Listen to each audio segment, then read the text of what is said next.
కూడదు కానీ అంటే వాళ్ళు చెప్పిన ఇన్ఫర్మేషన్ అంతా నాకు తెలిసి ప్రజలకు అర్థమైపోయి ఉంటుంది. నేను ఒకే ఒక పాయింట్ ఇక్కడ చెప్పాలనుకున్నానండి. జగన్మోహన్ రెడ్డి ఎలా అంటాడు అంటే అతడి స్థాయి ఏంటి అనే విషయం అతనికి బాగా తెలుసండి. అవినీతి చేస్తాడు, అక్రమాలు చేస్తాడు, ఇవన్నీ ప్రజలకు తెలుసు. జగన్మోహన్ రెడ్డి అనే వాడి స్థాయి కింద ఉంది, అధపాతాళంలో ఉంది.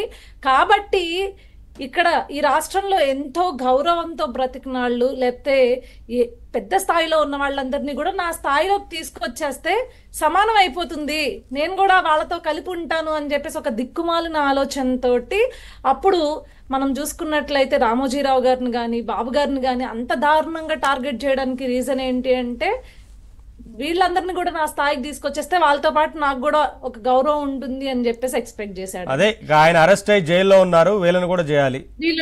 వీళ్ళని కూడా అరెస్ట్ చేసి కేసుల్లో ఇరికించి సేమ్ ఇన్వెస్టిగేషన్ ప్రాసెస్ తో హింసించి ఇవన్నీ చేస్తే కూడా నాకు ఈక్వల్ అయిపోతారు. మనం ఎలాగా ఆ స్థాయిలోకి వెళ్ళలేం, మనకు అంత మంచి బుద్ధి లేదు. ఎలానో మన బ్రతుకులంతా కూడా అక్రమాలు చేసి అవినీతి చేసింది, మనం ఎట్లానో ఆ స్థాయి రీచ్ అవ్వలేం. కాబట్టి వీళ్ళ పైన ఒక ముద్ర వేసేసి వీళ్ళని మన దగ్గరకు లాగేసుకుంటే ఈక్వల్ అయిపోతాం అనే ఒక దిక్కుమాలిన ఆలోచనతోటి ఆ రోజు ఒక వ్యవస్థని, ఒక పోలీస్ ఆర్గనైజేషన్ మొత్తాన్ని కూడా లిటరల్లీ ఈ పనికి మాత్రమే వాడడం జరిగింది. నేను గతంలో అన్నట్లు సిఐడి అనేది క్రైమ్ ఇన్వెస్టిగేషన్ డిపార్ట్మెంట్ అయితే సిఐడిని ఎలా చేశాడు అంటే జగన్మోహన్ రెడ్డి ఇన్వెస్టిగేషన్ డిపార్ట్మెంట్ లో చేసుకున్నాడు. అంటే అతనికి ఎవరి వల్ల థ్రెట్ ఉందని భావిస్తాడో, అతను ఎవరిని డిగ్రేడ్ చేయాలనుకుంటాడో, డిమీన్ చేయాలనుకుంటాడో వాళ్ళందరి కోసం సిఐడి అనే ఒక విభాగాన్ని ఎంటైర్లీ వర్క్ చేయడం స్టార్ట్ చేశాడండి. ఎక్కడ గతంలో చూడండి సిఐడి ఏ క్రైమ్ రిపోర్ట్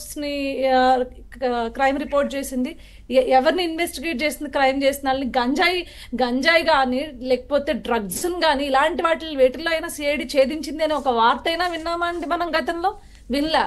పూర్తిగా ఎంటైర్లీ సిఐడి అనే దాన్ని ప్రతిపక్షం గొంతులు నొక్కడానికి, ఇలా పెద్దలు రాష్ట్రంలో ఉండే పెద్దలందరినీ కూడా జగన్మోహన్ రెడ్డి స్థాయి దగ్గరికి దిగజార్చడానికి ఇలానే వాడారు. సార్ నేను నిజం చెప్తున్నా, ఇప్పుడు ఒక చిన్న స్టేట్మెంట్ ఇస్తా.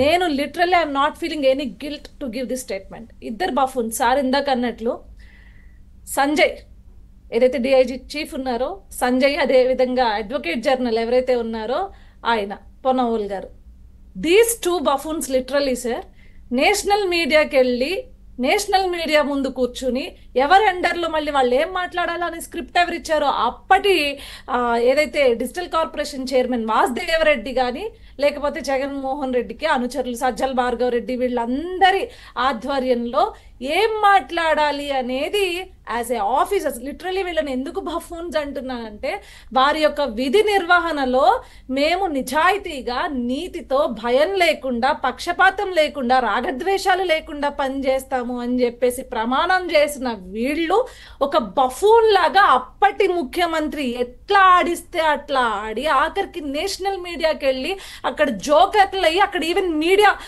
మీడియాని అడ్రస్ చేసినప్పుడు అక్కడ జర్నలిస్టులు అడిగిన క్వశ్చన్స్ కి కూడా కరెక్ట్ గా ఆన్సర్ చేయలేక వాళ్ళ పైన మీమ్స్ కూడా వచ్చినాయి. అంటే గుర్తుపెట్టుకోండి ఒకసారి, రమేష్ సురేష్ అన్నట్లు వాళ్ళ పైన లిటరల్లీ మీమ్స్ వచ్చాయండి. పొన్నోవాళ్ళు అక్కడ జాతస్య ధ్రువం ఏదో చెప్పాడండి, అప్పుడు చాలా పెద్ద కామెడీ చేశాడు. ఈ కేసుని అడ్డం పెట్టుకొని నేను కాబట్టి చంద్రబాబు నాయుడిని నేను లోపలేయించాను, ఏదో ఒక కక్షగా నేను కాబట్టి ఇది నా ట్రాక్ రికార్డు అని చెప్పేసి I'm competing with Siddharth Luthra గారితో కానీ అప్పటి లాయర్ హరీష్ సాల్వే గారితో కానీ వీళ్ళందరితో ఐఎమ్ కంపీటింగ్ విత్ దెమ్ అంటే నా స్థాయి అక్కడికి వెళ్ళిపోయింది అని చెప్పేసి ఒక గర్వాన్ని లిటరల్లీ ప్రతిరోజు వచ్చి ఒక ప్రెస్ ముందుకు వచ్చి తన దర్పాన్ని గర్వాన్ని అన్నిటినీ ప్రదర్శించాడు. ఇట్లాంటి వాళ్ళు బఫూన్స్. ఆయన ఏమేం చేసింది, ఆయన ఎంత తిన్నది, ఆయన ఎక్కడ ఏమేం చేసింది అన్ని బయటకు వస్తాయి కదా ఇప్పుడు విచారణ జరిగితే. ఆయన అసలు అడిషనల్ అడ్వకేట్ జనరల్ గా పనిచేశారా లేదంటే జగన్ కి అడ్వకేట్ గా పనిచేశారా తెలుస్తుంది తర్వాత పూర్తిగా. గవర్నమెంట్ జగన్మోహన్ రెడ్డికి ఈ రోజు ఎవరైతే అతను చెప్పిన మాట తూటా తప్పకుండా పాటించారో వాళ్ళందరి కెరియర్స్ మీరు చూసుకుంటే గౌతమ్ సవాంగ్ గారి దగ్గర నుంచి ఇప్పటి వరకు, ఇప్పుడు ఏదైతే ఈ సంజయ్ గారు మనకు కనిపించట్లేదు, చూడాలి ఆయనకు అదేంటో.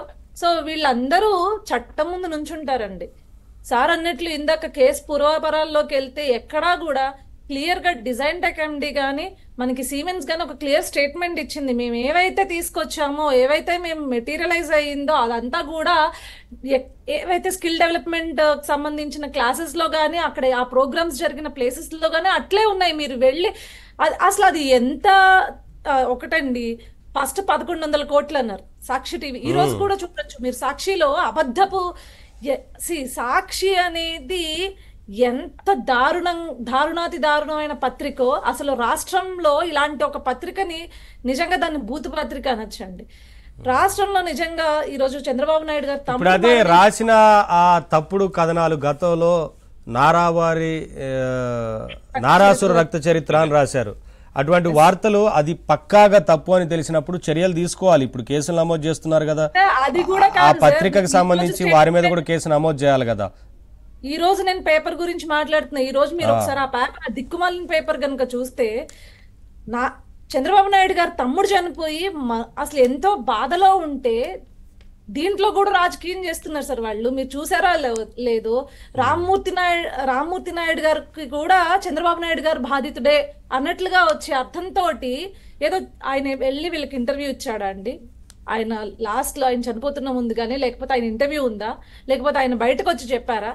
సో చంద్రబాబు నాయుడు గారు బాధితుడే, అధికారం అప్పచెప్పలేదు, ఆ డబ్బులు కనీసం ఫినాన్షియల్ గా హెల్ప్ చేయలేదు అంటే ఆఖరికి చావులో కూడా రాజకీయం చేస్తున్న మహాతల్లి ఉంది. నాకు ఆవిడని చూస్తే అసలు ఆవిడ్ని ఆడదనాలో ఇంకొకటనాలో ఆ భారతిరెడ్డిని అర్థం కాదండి. ఇలాంటి వార్తలు రాసేదాన్ని నిజంగా మీరు అన్నట్లు ఖచ్చితంగా చర్యలు తీసుకోవాలి. ఇలాంటివి సర్క్యులేట్ కాకుండా అసలు ఫస్ట్ ఆఫ్ ఆల్ టోటల్ గా సాక్షినే బ్యాన్ చేయాలండి. పూర్తిగా సాక్షి అనే ఛానల్ ని, ఆ సాక్షి అనే దిక్కుమాలిన పేపర్ ని బ్యాన్ చేయాలి.